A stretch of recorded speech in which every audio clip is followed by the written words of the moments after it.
been developing. I'll just talk a bit about the background of the tool, and then I will tell you what we would like you to do with it. You can't hear me? Okay, I'll stand here.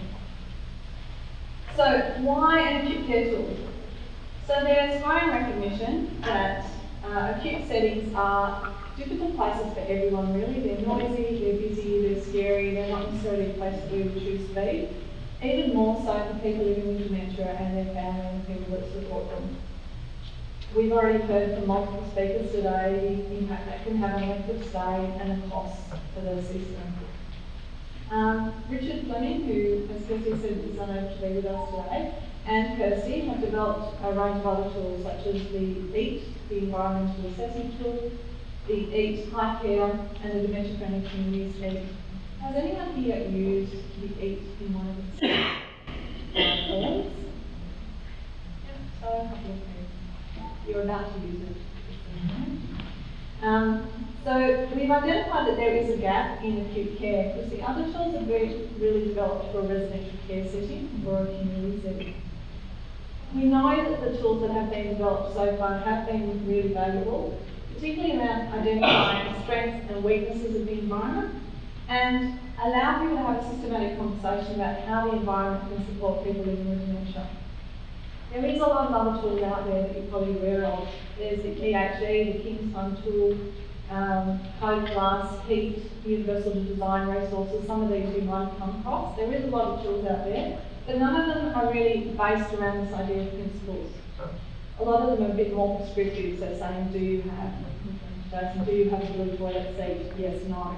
So our tool is not prescriptive, it's really about looking at your environment and looking at how you could perhaps improve it and also what you're doing well. The focus on our tools is about design, not about use. So the questions will be things like, for example, are there places for small groups to gather? But we don't say, do small groups gather? Because as Kirsty has alluded to, the environment is really important, but it's also about what you do with that environment. So the tool will help you look at the environment, and then how you use it is really over to you. So who should use it? So it's for use by you.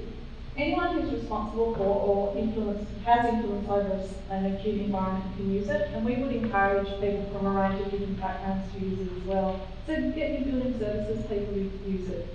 Get your catering people to use it, get your clinical staff to use it, because everybody's got a slightly different way of looking at the environment, and it can be really useful to get different people's input. It's designed to be used by anyone. You don't need any training specifically to use this tool.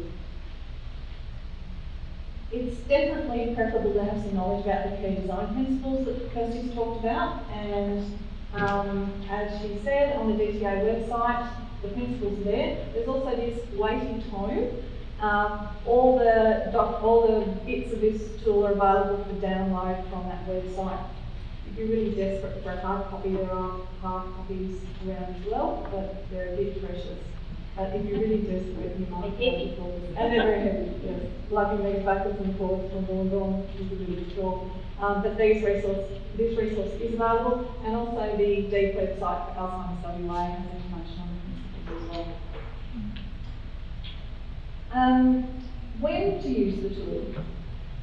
Well, it does have an acute focus, and we're really looking at short stays, so we think probably up to about 7 days.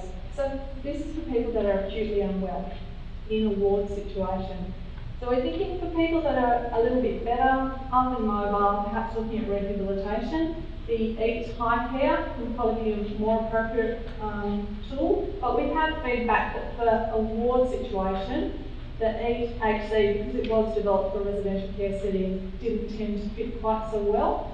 So thus we've amended the EAT high care for an acute care setting. Existing settings are the main focus, but you could use it if you're planning a new ward or doing renovations. By looking at the questions and looking at the tool, it could help you think about what do we want from a new environment, what kind of features would we like to see within the environment, and also enable you to come up with some questions that you might want to have with the design team, the architects, whoever's involved in the build. Where are you going to do the assessment? That's really important and something you really need to think about before you start. The focus of this tool is on the ward, so it's not, hasn't been designed for use in ED, in main entry, outpatient clinic, etc. And it's sort of on a list of things that we might do in the future. But this tool is for use on the ward. And you need to be really clear about what you mean by the ward. So what is the extent of the ward? What does it include? Are you talking about an outdoor area? Are you talking about a balcony? Where does the ward start and finish? So you can get a good idea of where you're actually going to use this tool. As I said, this is really about strengths and weaknesses. It's not a checklist. It's not about getting a score. It's really about looking at your environment and then having a formal discussion about how the environment's working for you and how you could not only change the physical environment, but it might give you some ideas about how maybe you could use your environment differently. So the principles are the key. I won't go around that. But the questions are arranged around the principles, not around rooms. So some of the other tools, they'll have, patient bed area, and you do that checklist. Then ensuite, you do that checklist. This tool is designed like that. It's designed around principles. So it might mean going backwards and forwards a little bit, but we thought it was really important that the principles remain in focus.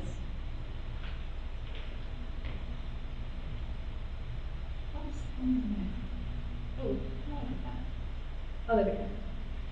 So there is a resources page on the DTA website, and we've already talked about this tool, so it is there. It's a little bit light on at the moment, but there will be more stuff coming with the work that Alzheimer's is doing, Alzheimer's Radio is doing around acute environments, and the new tool will be coming in the future. But at the moment, as Kirsty mentioned, this is the best resource that's available at this moment.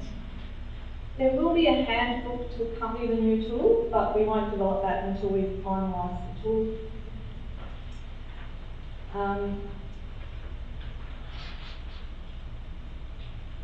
So, a few points about the new tool. As I said, the starting point was the EAT high care, and that's building on work that's been done over the last 20 years. We've had another look at the research evidence and also used our practice experience, having worked in this area for quite a long time, to determine what we think is missing that might be applicable to a high care environment and what needs to be added. So we have, compared to the residential care tool, we have looked a little bit more around things like lighting and noise and the use of contrast. These are identified as things that are probably a little bit more applicable to an acute care setting. We know that they're very bright, a lot of artificial lighting, and can be very noisy environments too, which we know is not fantastic really for anyone, but particularly for patients living with dementia. We believe that managing levels of stimulation is particularly important in acute care settings, but we've veered away from having things like lux levels or decibel measures, because we know that's not something practically that you guys can do on the ward. We want this to be a really easy to use tool, and we're not trying to replicate stuff that's in the Australian standards or any occupational safety and health, those kind of things. We're really focused on principles. So we don't ask detailed design questions. So the tool is in front of you. There's a little pile on each table. There might not be enough for every single one of you. If anyone, you might have to share. If anyone wants their own copy and hasn't got one, I've got some extras, so please feel free to come and grab a copy if you want one. So as I said, it's about short stay for people that are acutely unwell. It's worth remembering, we've had quite a few stats, but Rhonda referred to it earlier. In New South Wales, some research was done that showed that nearly 50% of people living with dementia who'd been in hospital overnight in New South Wales didn't have dementia reported as a diagnosis. Now, there's probably many reasons for that, but I would assume one quite significant factor could be because of stigma. People may not always want to disclose that they have a diagnosis of dementia if they're in for an infected turnout. Because we know about stigma and we know that people are often reluctant to disclose, worried about the impact it could have on the way they're treated. So we're hoping that this is not a tool that's only used in dementia specific or aged care wards, recognising 70% of people living with dementia are living in the community. We would like to see all wards in all hospitals have this tool used, this is in our plans for the world, so that these principles and improving the environment will benefit everyone, not just people living with dementia. So the way we thought about the tool was really, given that we assume that people are going to be acutely unwell, that we're really focused on the bed and the experience of someone being in bed. And then we looked a bit further, so bed to the toilet, bed to the toilet to the corridor, then onto a place to sit when you're able to get up and get moving, and then hopefully an outdoor area that we can always access. So it's a little bit more confined than perhaps some of the other audit tools. So I'm going to talk through a couple of things to do with the tool, but just to let you know what our plans are, so that I can stop on time in 4 minutes. We would really like you to have a look at the tool. It is still in draft and there's still a few typos in it, and the formatting is still a little bit weird, but it's very much a work in progress. This is the version that you've got, I think we finished 2 days ago. But, yep, so very much active.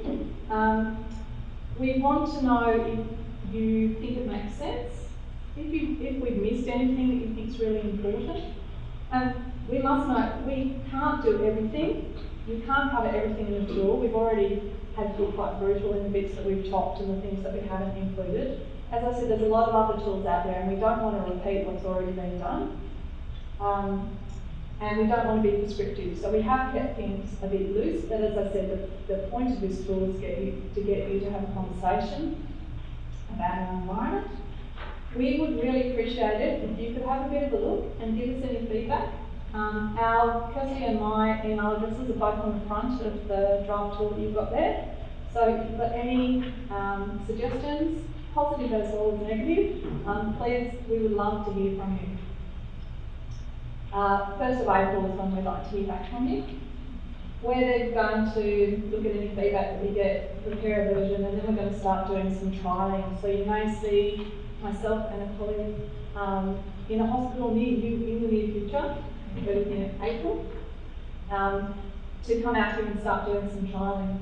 So 2 of us will come out, it's the inter-rater reliability kind of stuff, so 2 of us will come out and do the audit on the same ward separately, and then have a look if we're getting similar results. To see that it's a nice robust tool, it's fairly easy to use and easy to understand. We're then going to collect those results and then we'll have the tool finalised and then we'll write the handbook and then it will be out there. So as I said, we really appreciate you having a look at it and seeing what you think. So a couple of things I just point out to you. So if you open up to the first principle, unreducible reduced risk. So as I said, it's very much principle by principle. So you'll see we use a lot of words like can. So for example, can the entry to the ward be secured? So we're not saying it is secured, we're saying could it be secured if you needed to. So this is about having an environment that has that flexibility to enable you to use the ward in a way to support your patients living with dementia. There is quite a lot of questions on lighting, around things like having lighting that is adjustable, having night lighting, and something that, this is why feedback is so valuable to us. Someone who recently had experience of being in hospital, they noticed that when their relative who was living with a cognitive impairment was lying in bed, the night light, whenever the staff came in to do anything, when they turned the lights on, shone straight into his eyes, which caused him a lot of distress when someone was coming in the middle of the night and turning on the light that shone straight into his eyes. So we have looked quite a bit at lighting, but not about lux, for example. It's more about that you've got lighting that enables you to use the space. In some sections we've broken it to inside and outside.